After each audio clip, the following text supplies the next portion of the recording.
I wonder what I could do with just 3 tracks.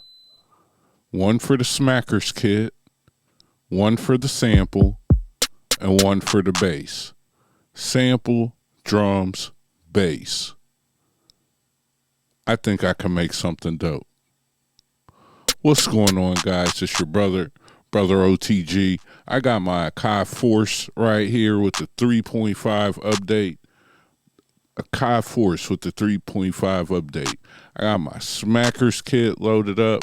I already got a sample chopped up. Hopefully we don't get hit and we can run this thing down. Today, we're going to do a 3-track beat. That's right, just 3 tracks. Drums, sample, bass. I've talked about this for years and years and years and years and years and years. You know, one of the things on the radio when you're listening to radio music or even to some of your old favorite songs, they didn't have a lot going on, bro. If you were even to go play Beyonce's music right now, you know what you would hear? One instrument, drums, bass, vocals. You know, so what I want to do is just slim it down. So we got the sample. Right now what I'm doing is trying to match the pitch to the sample. I took the sample from my SP404 MK2 and recorded it in to my Akai Force with the 3.5 update. That's why we could use Subfactory as our only plugin. I chopped the sample into 1.5 banks, you know, about, I don't know, what is that, 30 chops? I used the same exact sample on my MPC. That beat, you can find it on my Instagram at 365 Charles Paris. You can also see this beat on my Instagram and my stories, 365 Charles Paris. You could click that link below. But it's super important to try to make super simple beats, man. That's all I'm saying. Sometimes, just sometimes, a lot of the times, we overproduce our beats. You always have to remember the vocal is the main instrument, especially if you're making beats for vocals. Alright? So right now, I have a sample chopped. For my sample, what I'm going to utilize is, I'm going to utilize my long record method. I'm going to show you how to do that. I think I'm going to play it at, I don't know. Let me think about how long I want this. I think I might do a 16 bar sample. 8 bars of one thing, 8 bars of the other thing, and then it just switches back and forth and alternates throughout the whole beat. You know, we could create variation with the drums, with the 808s. But we want something, you know, especially when making these types of beats. And I feel like all producers, well, producers of hip-hop, R&B, and certain things should practice with making these beats. You get all your variations from your drums. So what we're going to do later is we're going to make 2 different drum patterns. And I'll show you, you know, one pattern can be specifically for the verse, the other could be for the chorus or vice versa. It could be a mixture of both. But that's how you get your variations in beats like this. You know, you get it from muting your drums for a second. You get from where you place your 808 and how your 808 sits in the beat or how your bass sits in the beat. And then when you time your changes, you know, a lot of people, like I said, overproduce. Overproducing is a lot. Right now, what I'm doing is I'm going to use my hi-hats and I'm going to use my resolution knob, which changes it from a 16th to an 8, etc. Is I'm going to toggle back and forth between a 16th and a 16th triplet. This is the Smackers kit. If you want to get this kit, you can get it below. Make sure you like, share, subscribe, and comment. Make sure you check out the community, building the community posts here on YouTube. I'm on the road to 20,000 subs. If I get to 15,000, I'll start doing live streams. You know, same overhead view, but we'll make the beats live and you can ask questions live. But in order to do that, you guys gotta start liking, sharing, growing the algorithm, building the community, check out the Gumroad, all of that cool stuff. And then you gotta practice, bro. Like, as I built the community and people can post in the community, I want to hear the beats that you're making. I want to see the stuff that you're making. Your drum sample and bass. You know what I mean? Right now I'm building it out of the step sequencer. You know? Building out the step sequencer. I like using it. I think it's necessary. I love it on the Akai Force. Utilizing the Akai Force made me utilize the step sequencer a lot more. But I think it's important to practice stuff like this. You know, then you start to understand what your sample's doing. You know, you can hear the bass in the sample, you hear the mids, you know, and now you just kind of pull everything out of the sample. One of the things I like to do with my samples is I don't always like to pitch them up or pitch them down. I will if I have to, but for the most part, I like to try to keep it kind of noticeable, if that makes sense. Because I like when people say, oh, I think that's this, or they search for it, or they feel like they know it, you know, or they hear it and then they're like, oh man, that's that. I like that.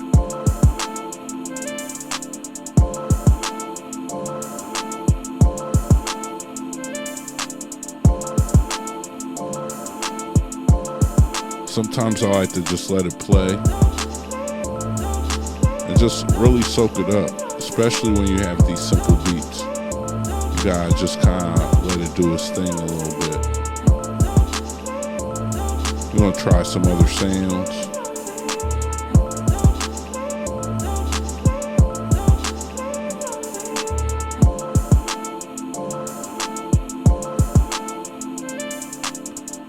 See the snare, I love the snare. You can use a snare all the time. All the time, bro. No worries.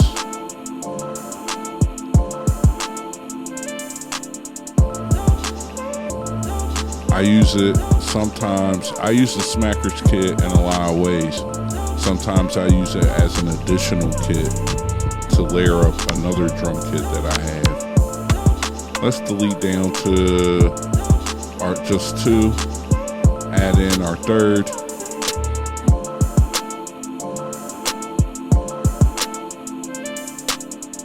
We got our sub factory.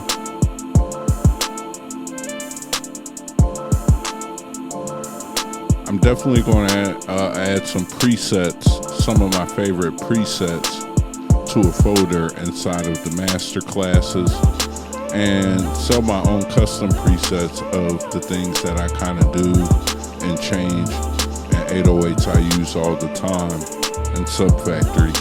I get a lot of emails and people reaching out saying that when they use Sub Factory, they have a hard time trying to find basses that they like.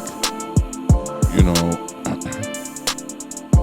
for me, I don't really have a hard time doing that, but you know, I think that I know from utilizing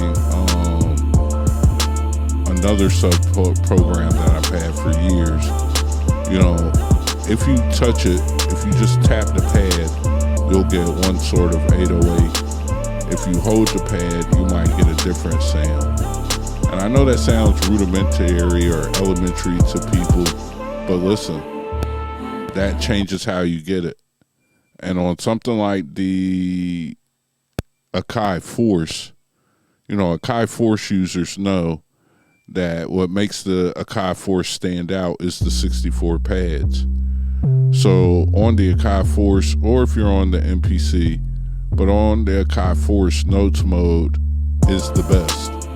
So you always just want to make sure your 808s are in key. That's really the trick to it all. And then determine how and where you want your 808 to sit in the mix. You know, do you want it to provide a rumble that's over top of the beat? Do you want it to sit underneath the beat and kind of provide a backbone to it? You know, think of your music in layers. Where do you want the bass to be at in that layer? And then how do you want it to fill that space? That should help you pull up and get centered with the types of basses that you're going to use. You know, and don't be afraid to turn the knobs. Don't be afraid to turn the knobs. All right.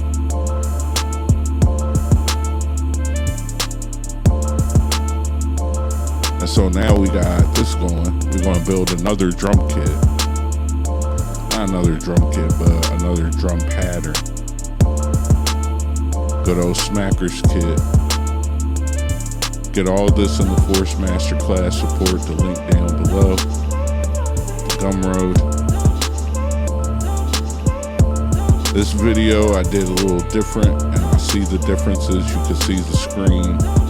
You know, there's some clarity things we're going to still pick up, but we shot this in 4K. So we're moving on up, guys. Moving on up. Make sure you check out the Gumroad. You get free emails, free drum kit. You know, I send a bunch of emails, probably 3 to 5 a week, some weeks. You know, we talk about the drum kits and different things I have, but also send videos from my YouTube and try to just send motivation for guys to keep making music. You know what I mean? Like, I always pitch my link and pitch going over here and check this out. But I want to tell you guys something, partly as a manager, whether you're using the Akai Force, you know, you're just an Akai Force user, or whatever you're doing, you are a producer. And one thing that I would tell all the people that I manage is people don't know you produce, and they don't know you have things for sale unless you tell them. And you never know how you inspire people or how you help people. And so you got to remind people, and then you got to say it over and over again, because people hear things on different days and different ways. And that's the beauty of creating music, is on one day you can hear one thing one way, and on another day you can hear something another way.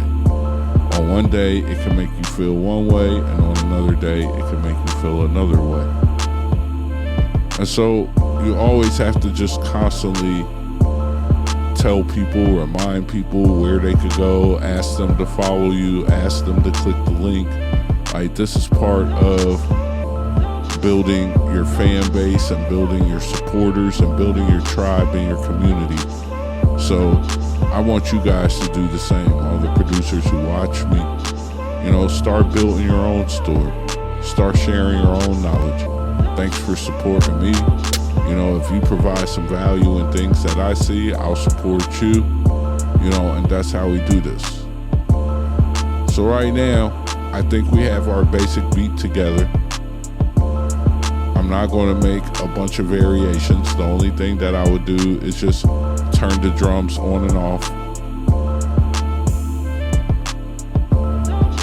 You know, but for the most part, I think we did it. Just 3 tracks. Drums, sample, bass. I hear other YouTubers say it. but I'm older than them and I'm from the culture, and I've been saying that. I'm glad that they got it, and I'm glad they reach who they reach and people get it, as long as they get the message. But man, that's so hip-hop and so from the culture. It's just common knowledge. But common knowledge isn't that common anymore, you know what I mean? Just like common sense. So the goal with all these videos is to share and give you information, take years of everything that I've learned and put it in these videos in cool, subtle ways, drop gems about the music business, and talk you through this process of using these machines until you feel like you're a master or a pro. Thank you for watching. 3 tracks, bro.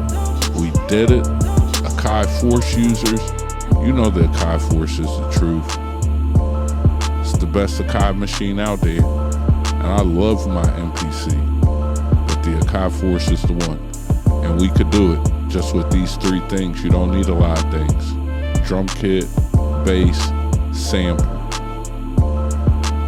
Drum kit, bass, sample. Support that link. Like, share, subscribe, comment. It's your brother O.T.G. Hardly seen, but I'm always around. I didn't do it in the beginning, but I did it right here. Let's get it.